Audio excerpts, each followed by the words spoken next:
Very rarely does this feel like a series kind of has a general consensus about how everyone feels after reading it. Not even a overrated or it sucks or it's someone that thinks it's the greatest thing of all time. But a lot of people can say it's a very damn good seinen manga, especially if you like old men committing genocide. Ajin is a manga I think most manga readers have at most heard of, if not read it. Coming out in July 6th of 2012, we're under a month away in its 13-year anniversary, so shouts out to Ajin the manga. Ajin has 99 chapters of perfect execution. It feels like the story from the beginning to the end didn't really skip any beats or felt like it was dragging at any point, which is why I think if you want to get into seinen manga, it's perfect for you. The main character, Kei Nagai, is one who I think is a bit underrated, especially if you like MCs who have a real conflict of battling two sides of a perspective that both have their moral reasons, but also point out the negative impact both goals could have on a person. He's the balance between humanity's retaliation and complete chaos. Kei and Kaito are friends that became friends by circumstance for the most part. Kei gets hit by a semi-truck. Kei gets hit by a semi-truck and dies gruesomely. What it is with people getting ran over by trucks in anime, like, is this like, are they telling us that motherfuckers are just getting ran over by trucks in Japan just on a regular basis? Like, I don't know, like, there has to be some background to that. And while everyone is panicking and the truck driver is trying to get a picture of the scene, he rises up like a zombie and his body's regenerating. Kei is a demi-human with the Ajin. Ajins are shadows to human bodies that are immortal and can regenerate when they lose a limb or even if they get shot in the head. Kei and Kaito go on the run after people notice Kei is a demi-human. Demi-humans are despised by most of the country and people fear them because they view them as evil weapons. So basically racism. From there on, you get the dynamic of Kei, someone who's a realist, versus Kaito, who's like an altruist or an idealist. Just wants to help Kei stay alive because of their friendship and even putting himself in situations where he can get himself killed. And there's points in the story where Kei tells him the reality of the situation and is extremely blunt with him to where it comes off like Kaito becomes a burden. There's a turning point in the story where Kei like really lacks emotion towards other people and it becomes a focal point of his character. Not gonna lie, he kind of comes off like an asshole sometimes, but he doesn't mean it in like any other weird way. The overall vibe of this series would be something like a Tokyo Ghoul, or I would actually throw in Parasite as well, because they're darker series in terms of themes and presentation, but they have moments of high octane action and hope in the series that doesn't completely drag down the vibe of the manga, and all three share themes of multiple perspectives of humanity. Ajins themselves are one of the coolest I've ever seen someone use the power of immortality. They're like JoJo stands, but less colorful and more just savage. Each demi-human's Ajin's potency is based off the person and the experience. Some are able to let their Ajin run remote, some have like a farther distance than others. One can aim a fucking sniper just as good as his user. The best user of the demi-human power is none other than Sato. Sato, who is the sole character that got me hooked into Ajin. I was already interested with the story and the whole powers, but once I saw Sato and I knew he was going to be a problem. Sato is the main antagonist and he's the superstar per se of Ajin. A lot of people who have read it, if you ask them what's the reason I should want us to get into Ajin, they're gonna just say read for Sato. Demi-humans are looked at as monsters and below humans. They've been brutally experimented on and killed in labs to test their immortality in inhumane ways. While Ajins can regenerate and revive themselves, they still feel every ounce of pain they get. So there obviously has to be someone out there that's like, fuck all that, let's just wipe out the people in charge of these labs and their weaponized forces. Sato is that man. He's a one-man army, and the feats and the tactfulness he takes out multiple groups of enemies is really fun to read.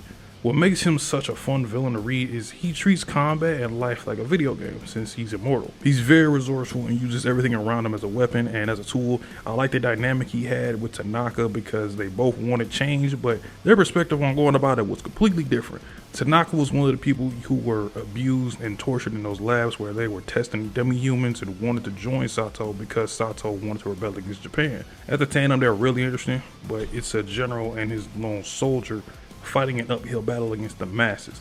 And the fact that these two alone are incredibly dangerous, that even they have to bring in a whole army of people just to take these two Ajins out, even with other Ajins against them, shows how powerful they are. What puts someone like Sato above a Tanaka is not only experience, but Sato doesn't exactly cherish his life like Tanaka does.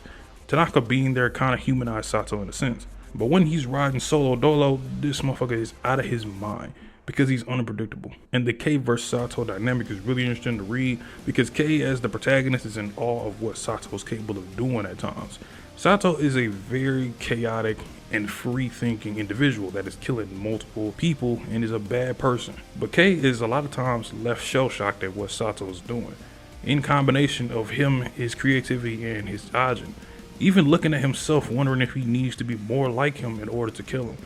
Like, dog, I don't want to completely spoil everything, but the plane scene alone made him goated as a villain.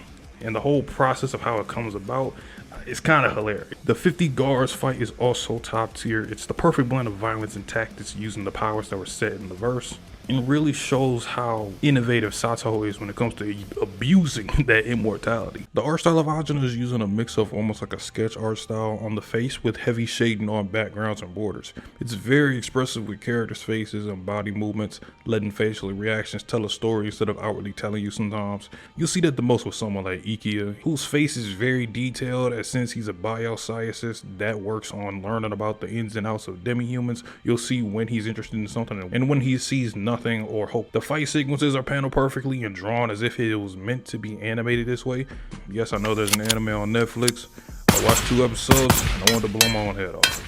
Spinning back to Sato and Kei, I think Kei is the perfect balance between both conflicts in Japan, wanting a better society for demi-humans while also not corrupting people like Sato, creating a society shifted upon violence. They both share a lack of emotional empathy towards other people around them. It's also kind of interesting how Sato is very charismatic and he's kind of willing to just work with a lot of people as long as you join him, and he's almost someone that you would join just based on his confidence and the way he carries himself, even though obviously dude's like a mass murderer. While Kei carries around like a negative aura that you probably wouldn't really want to be friends with him or really talk with him, you kind of just have to.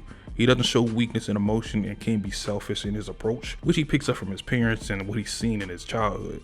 It's one of the most unique and intense cat and mouse games I've read or watched in anything, and sometimes it just feels like every character is just falling into the hands of Sato. I love that Tanaka's sense of morality affects Sato's plans and how he goes about executing his missions. Sato is a very violent and sadistic guy, but he accounts for Tanaka's feelings. If you are on his side, Sato will value your freedom more than anything. But if you still disagree or feel uncomfortable, he'll find a way to accommodate for it. Izumi and Yu's relationship is a morally gray side of the Tanaka and Sato one. Yu is willing to do anything to get the job done against Sato and his group, even if it's something he doesn't necessarily agree with. While Izumi is there to mainly protect him with her IBM and to use it as a means to detect when someone is a demi-human. Kaito, I almost look at him as like a breath of fresh air in the story, because although Ajin's main cast is very good, they are all balancing between being morally gray with goals of black and white, but him being straightforward and on the good side helped with the story progression and adding a layer to Kei. I think the story in general is just a very good starting point for if you want to get into manga. It's the first one of the few that I found myself and I ended up reading it and becoming a fan of, and even rereading it, I enjoyed it way more than my first time reading it. I think between the character interactions, definitely the action, the paneling, and the artwork is still some of my favorite, just because it feels so simple but also just very detailed, and it has like a sense of self where it's very easy to get invested in the story and then get invested into the world. And the fact that he's able to set these rules for the world while still keeping it grounded and level to where it is very possible for everything that's done in this story and never to feel like it's a BS moment or something that doesn't really feel like this should have happened. And the fact that you're able to be unique within your own rules that you set is always something I find just like is always something I find impressive in anything like a writer or any type of director is able to do. And I feel like if this was actually given like and I feel like if this story was actually given its just due and it wasn't given the bullshit that it was given with the Netflix joint, I feel like this actually will be a huge fan favorite, especially if it was given the right studio for like the action alone, for like the general casual people coming in. I feel like this would have been good, especially since this only takes like maybe 3 seasons to complete. Potential was there, but it is what it is. Yeah, Kim Jong, yeah, big bomb. On the bread, man, make your bitch